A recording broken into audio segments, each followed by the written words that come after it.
吴国光的这个演讲非常非常有意思，非常深入分析中国的这个单一性的制度。我们稍微看一下美国的联邦制度。联邦制度的意思就是说，那个权力原来的权力，建国的权力原来在于那个所谓的邦州，他们连起来产生所谓的中央政府，但是中央政府并不是一个中央政府，它是一个联邦政府。所以按照美国的宪法，那个联邦政府的权力是限制到那个形成联邦政府的州级政府交给联邦政府的权利，所谓的列举的权利，在我们的宪法里面，所以这个联邦政府的权利是有限制的。所有没有就是点名交给联邦政府的权利都保留在州的政府里面，所以大家如果这个我们的听众是在美国的话，或者是在另外一个联邦的制度的话，他们应该知道，比方说美国的州的权利是包括选举，这个选举怎么安排，怎么制定。这个结婚的问题，你比方说同性恋的结婚的权利，这个是每一个州能够自己决定。Gun control，right？怎么控制那个 ？What do you say? Guns？枪支控制，控枪。控制也是州政府决定，州自己有自己的收税制度等等。所以州的而且州有自己的警察的一个部署。So so so 州的权利在美国是非常广泛。但州跟州以下的政府的阶层，这个关系是一个单一的关系。那就是说，那个州政府可以决定你，比方说州以下的，你比方说乡镇，权利如何，所以州是可以说州是那个最那个，在美国的制度按照理论的话，当然这个实际的权力关系是另外一回事，因为在美国的历史过程当中，中央一步一步的集中更多的权力在他自己的身上，但是现在的话还是州政府的权力是相当大，但像我刚才提到，就是说州以下的政权都是分权的，就是这个州政府决定你下面的几个权利是多少权利。那么中国的话，吴国光刚才说，按理论的话，所有的权利是中央决定、中央分配、中央你省政府或者下一级的政府有多少权利，有什么范围的权利是北京决定。但吴国光也提出，就是说这个有一个历史的演变，它不是一定就定那样。你比方说，他也提出这个1994年的分水制，分水制听起来你分那个水的话，好像是一个 federalist 一个联邦的一个概念，但是并不是。分水制的意思就是说，我中央要拿更多的钱，所以我说了算，我要拿更多的钱，我就定一个新的制度，我的钱比你多。而且后来那个2018，你给他说是2018年的 tax reform，收税制度也是这个更集中，管理钱的这个权力在中央，所以中国的制度有很多的，因为吴国光也说，这个省中国的省是非常大，人口大，面积也大，所以自然而然省政府的责任很重，所以他当然要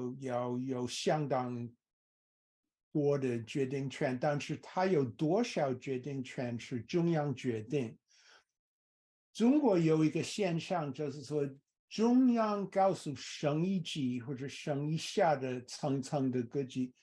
你要解决一些问题，或者是生产问题，或者是这个family planning，就是生多少孩子的问题，或者一些环保问题，他们中央会让你决定，不是决定，让你解决很多庞大的头疼的问题，但是不一定给你钱，不一定给你一个解决问题的工具，让你自己决定，自己找办法，自己按照地方的情况找办法决定。所以这个情况被一些西方的学者被叫做 Chinese style federalism， 中国式的联邦制，但是它并不是一个真正的联邦制，它是中央让地方实验，你地方有一个这么一个情况，或者有水或者没有水，有土地没有土地，有山没有山，贫困比例多少等等，你自己去解决，去找办法。所以你大概记得，在毛后的时候有一个说法是说，要吃粮找赵子阳，要吃米找万里。这个意思就是说，毛后中央让地方或者是可能是地方自己找办法实验，能不能找各种各样的办法解决一些面临的问题。这个很危险。你如果是一个地方官，你如果很勇敢的话，你可以试验，成功的话可能会受到中央的认可，失败的话或者跟中央不够保持一致的话，你当然会受到处罚。中国应该不应该采取一个联邦制的话，我自己跟吴国干的看法一样，就是说这个很难。军阀时代有人提出这个观点，说我们应该这个搞联邦，但是现在中国政府比军阀时代发展的多得多得多，也是一个多少是一个一体化的经济体制。当然有所谓的地方保护主义，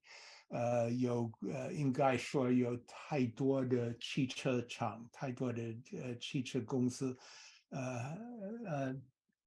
所以有一定的保护主义。但是总的来讲，中国的经济体制现在是一体化，而且这个有利于中国，中国不应该放弃这个一体化的经济。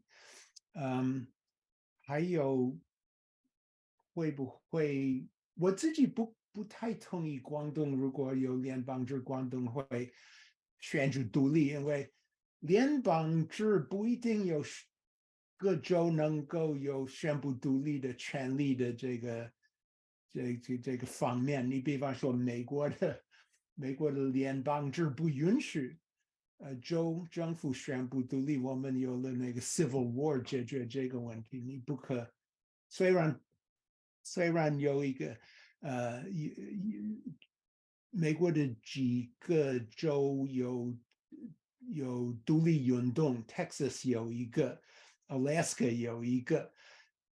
，Hawaii 有一个独立运动，但是这个运动非常非常小，而它不是合法，它不合法。州没有这个权利宣布独立。联邦制和单一制两种制度都有他们的弊病。吴国光提出那个 Iowa 地区的众议员，他完全想他自己小区的这个利益而已，他真的不想全国的利益。这个是这个我们一些progressive policies 进步的政策一个障碍。之所以我们现在有，比方说有 Trump movement 和非常非常保守的共和党，是因为共和党的相当多的国会议员只想他们的小区的利，而不想国家的利。但大逆之也有他的弊病。我们最近看到的大逆之的弊病是这个动态零清政策的放弃。你一放弃它，这因为权力太集中，先有错误的动态零清，后来有错误的放弃这动态零清的政策，都是错误的。为什么？因为权力太集中。谢谢李安友教授。我们看有一个问题是说，中国的这种非常复杂的行政架构是不是历史遗留下来的，还是为了维稳而产生的？中国行政架构如果不改革，是否意味着民主化或权力下放，在中国都难以实施？那我的看法是这样，中国它的行政架构，按照吴国光的说法，在全世界范围内也是极其罕见的，有这么多的行政层级、政府层级。在中国历史上并不是这样的，在民国时期也不是这样的。那它并不是历史遗留下来的。随着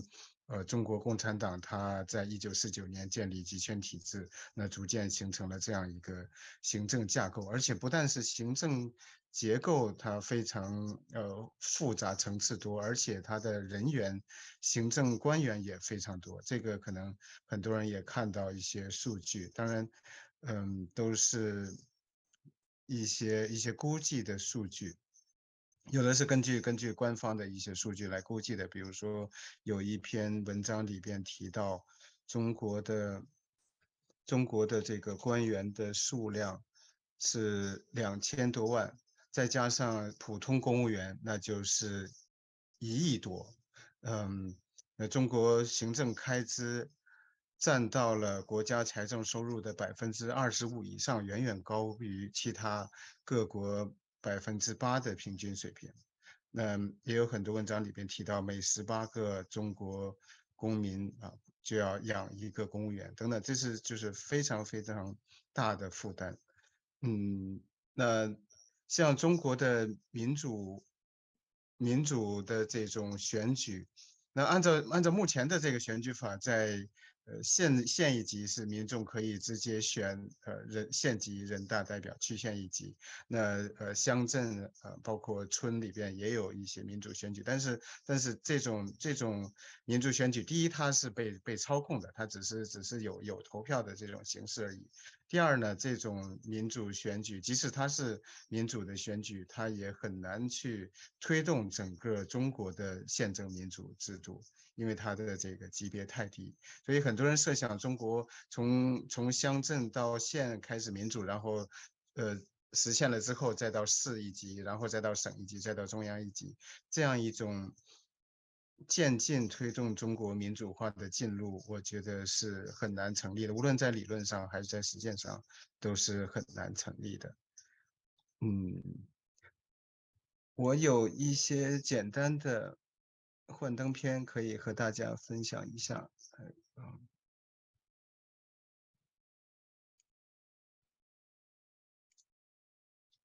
能看到吧？看到。对，这是就是世界上实行联邦制和实行单一制国家的分布。然后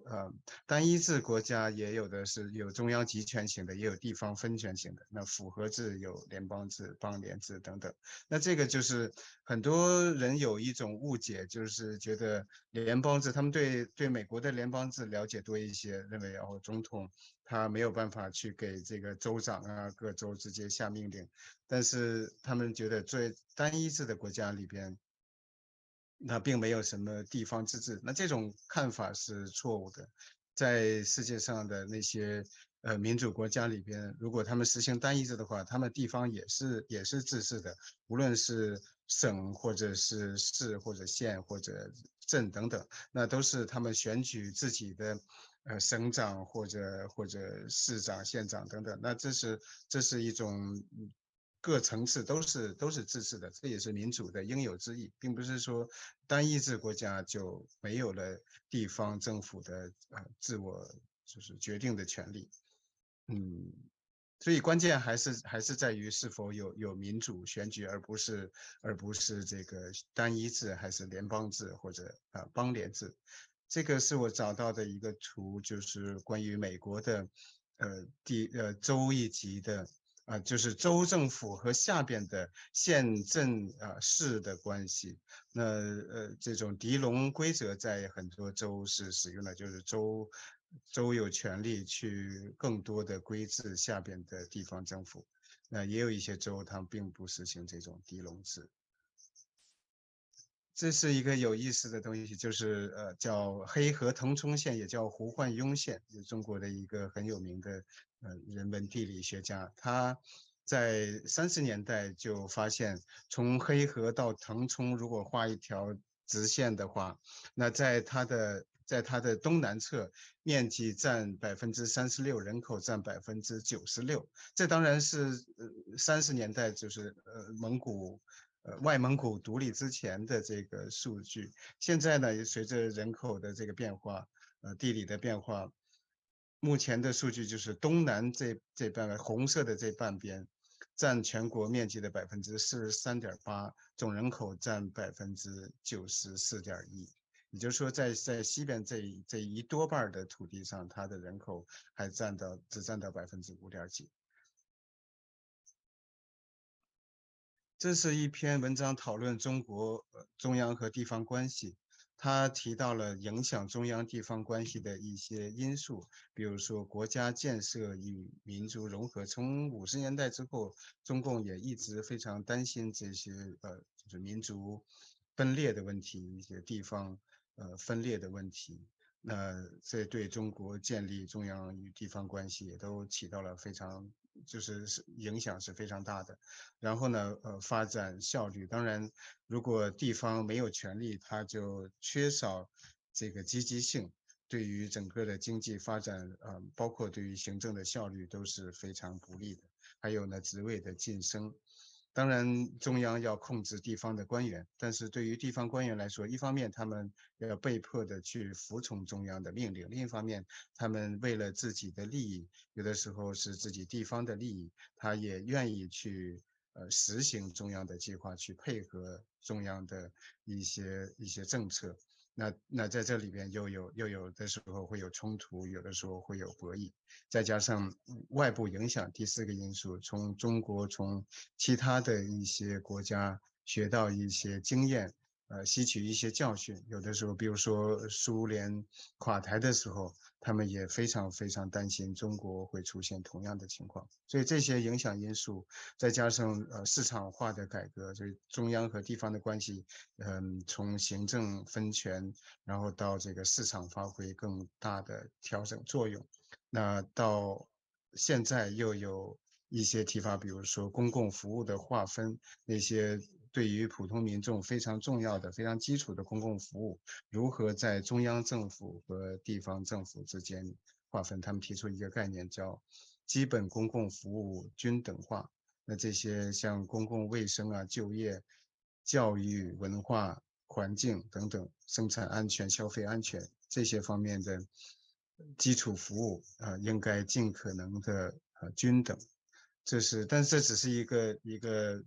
概念而已。中共在这方面并没有做出太多的努力。现在各地方的这个平等也是非常非常惊人的，中国的这个收入是差距非常大的。基尼系数也是全世界最高的几个国家之一。所以这个但是这个概念的提出，我觉得还是非常有意义的。将来中国实现民主化之后，这必须是一个重要的领域。然后呢，就是一些主张独立的声音。我们知道，在新疆啊，他们叫东土耳其斯坦或者叫东突厥斯坦，有很多人主张独立，包括海外的一些活跃人士，他们认为，这是应该从中国独立出来。实际上他们原来也曾经是独立的国家，虽然短暂，但是曾经是独立的。包括西藏也是情况一样。中共在1959年。用军事占领了西藏，所以这个西藏独立的声音一直也都存在。还有南蒙古，我们中国叫内蒙古，也有独立的声音，